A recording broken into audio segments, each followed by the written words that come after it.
Will be hell to pay if Hamas doesn't release the remaining hostages in Gaza. That's the warning from Donald Trump ahead of his inauguration next month. It certainly has set the tone for how the president-elect will navigate the conflict in the Middle East when he takes office. For more on this, I'm joined by Jewish Australian writer Antony Loewenstein, who was based in East Jerusalem between 2016 and 2020. Antony, thanks so much for your time. Thanks, Laura. We haven't spoken since Donald Trump's re-election. He's yet to be inaugurated, of course. But what do you think he will do? What is the expectation? In relation to Israel-Palestine, Exactly. You mean, I guess? Well, nothing good. I mean, obviously, the Trump comment overnight, I think, is instructive. And, of course, what Trump did not mention in that post on social media was that Netanyahu himself has been refusing to make a deal to release the hostages. That's just not my opinion. That is based on a lot of reporting in the Israeli press and some Western press. There's no desire to end the war in Gaza. That's the Netanyahu position. I mean, ultimately, we don't even know how many hostages actually are left in Gaza who are alive. I fear very, very few. Look, ultimately, Biden and Harris have set the tone for what is going to happen in Israel-Palestine. Trump has appointed some very, very hardline, I would argue, fundamentalists, even evangelical people into positions of power. Mike Huckabee, the proposed US ambassador to Israel, doesn't even believe Palestinians exist as a people, has been expressed deeply racist comments for years. My fear is that what Trump will do will speed up what is already in place, namely official annexation of the West Bank, a unofficial of sorts splitting up of Gaza to allow settlers to return. There is a strong push within Israel to bring fundamentalist Jewish settlers back to Gaza. There is an attempt, I fear, to potentially continue a war with Lebanon, that there is a desire by many in the Israeli government to settle southern Lebanon. Might sound crazy to bring settlements into southern Lebanon. Extremism is now the new norm.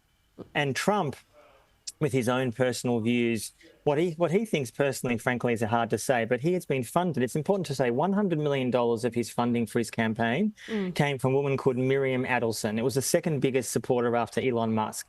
She's a hardline, far-right, pro-Israel zealot, and her vision is annexation of the West Bank and bringing settlements back to Gaza. Trump will be likely to do her bidding, and the people he's putting in power around him are likely to try to put that into action. Really interesting to see where Trump goes on this, and his words and actions can often be two separate things. But he points out, and I think what's being lost in this debate, don't you agree that if Hamas did release the hostages, that would end the war? I mean, yes, but to be clear, Hamas, and this is no defense of Hamas, I can assure you, Hamas has put on the table for months an offer to end the war. Israel is refusing to remove their soldiers from Gaza. This is the sticking point. If one reads the Israeli press, which sadly many in the West do not, it has been said for months that Netanyahu has refused to make a deal to end this war, to remove those hostages, to get them out. Hamas is still alive in Gaza. They're bloodied, to be sure, but how could they be trusted, Antony, though? I mean, I don't think. Well, I don't think Hamas should be trusted. But how could Israel remove forces from Gaza and then just trust that the hostages would be released? I mean, but it's a step-by-step process. Initially, we test it. I mean, ultimately, but the alternative, therefore, Laura, is that you keep soldiers there forever. I mean, the argument that Israel makes is we can never leave Gaza because of the threat of terrorism. Well, therefore, you occupy a country forever. That's the argument the US made in Iraq and Afghanistan for 20 years. We can't leave this place because of terrorism. Well, then you never leave a country. Now, it's not about trusting Hamas at all. It's about saying they are making an offer on the table. Try it. No one has ever tried to actually say, let's release the hostages. Then you talk about the next step. The next step, namely, what does it look like the next day in Gaza?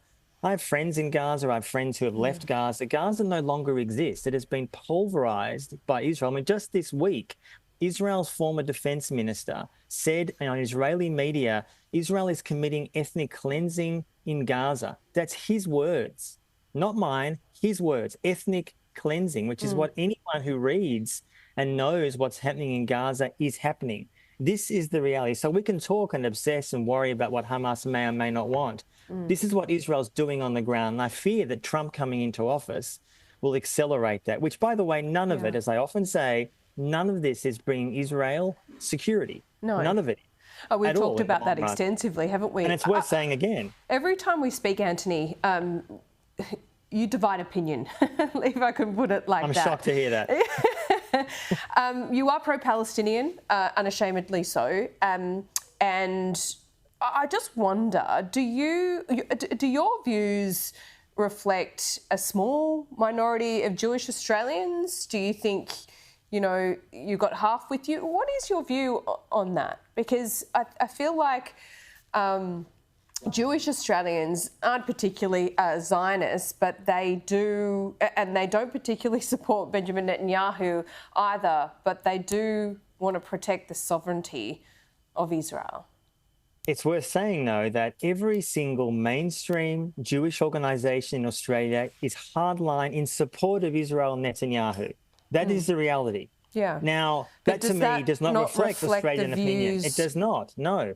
If you ask me, my opinions are a minority. I'm not claiming every Jew thinks like me. They don't. It's a growing minority. It's a growing, that's based on public opinion polls here. In the US, 2 weeks ago, Laura, a poll was released, a study that showed that a third of young American Jews had sympathy for Palestine. More than half believe that Palestinians had a right to self-determination. That is American young Jews. So you're saying in Australia you think your views are the growing minority or majority? No, it's a growing, my views are a growing minority. I'm not claiming every Jew thinks like me here. They don't. But it's a growing minority. What I'm saying is particularly younger Jews here and in the US and elsewhere, views are shifting, which are not being reflected by the Executive Council of Australian Jewry or the AJAX or the mainstream Jewish organisations which believe in endless occupation. That's not a Jewish value. And many Jews do not agree with those views. They might not agree with me, and that's fine. But many, many Jews do not share that view of an endless, brutal, militarized Jewish state, which is not bringing us safety. So you can disagree, but not you. One can disagree with me. That's fine. I could disagree with all the time. But the point is that we are not being served well by the hardline Jewish voices that the media platforms day in, day out. Most of them are not representative. They're not voted in. Who's voting for these people? Who speak? I'm not claiming to speak for all Jews. They do.